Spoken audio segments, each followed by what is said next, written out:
बघा प्रश्न काय विचारलाय, एका शहराची लोकसंख्या 16,000 असून त्यापैकी 16,000 पैकी 12.5% लोक हे निरक्षर आहे म्हणते. 12.5% लोक निरक्षर आहे.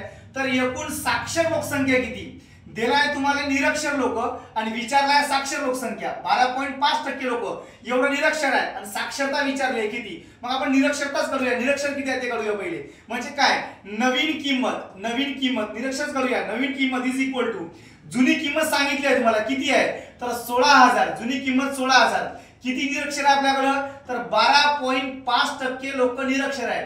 Divide by 100. मग काय करायचं, पहिले पॉइंट करायचं. पॉइंट करायचं असेल तर काय करावं लागेल, जेवढ्या घरानंतर पॉइंट आहे तेवढं शून्य खाली द्यायचा.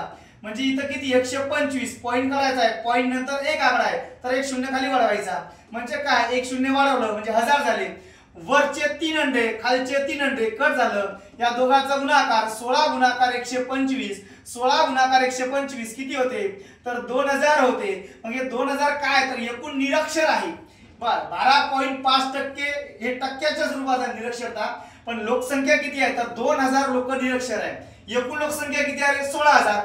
2000 निरक्षर आहे. आपल्याला काढायचं काय, तर साक्षर काढायचं आहे. मग एकूण लोकसंख्या मधून निरक्षर काढून घ्यायचा. म्हणजे काय, 16,000 मायनस किती आलं आपलं निरक्षर, तर 2000 आले.